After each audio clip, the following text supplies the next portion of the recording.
Pamilya Diskaya ang isa sa sentro sa usapin ng maanumalyang flood control projects. Mula sa kanilang simpleng buhay hanggang sa pabirong banat na bilyonaryo na sila, alamin ang kanilang kontrobersyal na kwento sa Agenda Report ni Hannah T.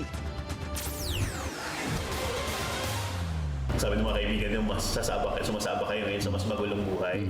Handa na po ba yung lahat sa inyong paligid?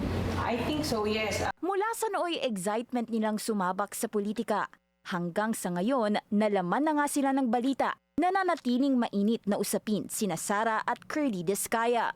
Binalikan ng Bilyonaryo News Channel ang panayam ng aming desk editor na si Francis Folve, October 8 nitong nakaraang taon. Sa kasagsagan niya ng filing ng Certificates of Candidacy para sa 2025 midterm polls. Kalaunan, naging katunggali ni Pasig City Mayor Vico Soto si Sara Diskaya sa pagkaalkalde ng lungsod. Sa panayam, ibinahagi ng mag-asawa ang storya nila mula sa pagiging flood survivors hanggang sa maging bilyonaryo contractors. Si Sara ang pangulo ng Alpha and Omega General Contractor and Development Corporation. Top 2 ito sa 15 contractors na pinangalanan ni Pangulong Bongbong Marcos na kumorner sa bilyones na flood control projects mula 2022 to 2025. Sa panahong nagsisimula pa lang sila, sinabi ni Sara na may sariling lisensya sa construction firm ang kanyang ama. Ginagamit namin yung license ng dad ko. Binigyan niya rin kami ng project. Yun yung ginagamit namin ng license. Pero ang kapalit, royalty o license fee.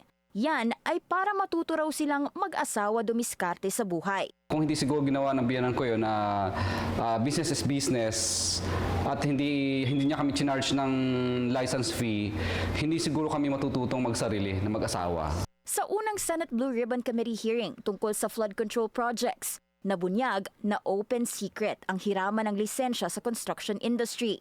Nagre-renta lang sila ng lisensya, pinahihiram ang lisensya, babayaran lang ng royalty, ganito po yung nangyayari. Pero batas ang nagsasabi, bawal ang license lending. At sa ilalim ng Government Procurement Reform Act, ang bawat project dapat may sariling dedicated equipment at technical personnel. Una nang natuklasan ng BNC ang isang site sa Santo Niño, San Pedro, Laguna na ang kontratista, Elite General Contractor and Development Corporation. May lease agreement daw ito sa St. Gerard Construction, kaya nakakagamit ito ng backhoe ng nasabing kumpanya.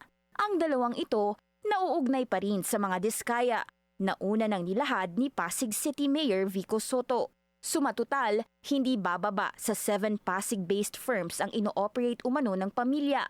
Finlex pa ng Diskaya couple ang nasa higit kumulang 40 sasakyan sa kanilang garahe sa bahay at opisina sa Pasig. Marami sa mga ito, American brand at may models pang hindi raw makikita sa bansa. Personal cars namin, bukod pa sa mga services ng mga engineers namin and mga liaison namin. So, yun, mga more or less nasa... Magbawa 100 na siguro. SUVs ang hilig ng mag-asawang Diskaya dahil pampamilya raw ito.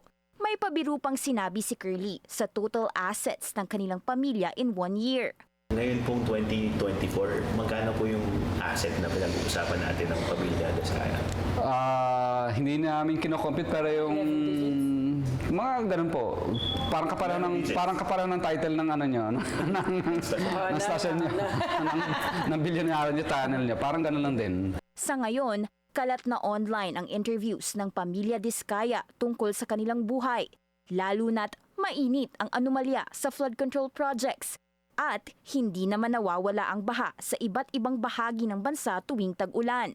Sinubukan ng BNC humingi ng panig ng mga Diskaya tungkol sa kaugnayan ng kanilang luxurious lifestyle sa kanilang mga kontrata. Pero wala pa silang opisyal na pahayag tungkol dito. Para sa Agenda, Hannah T. Bilyonaryo News Channel.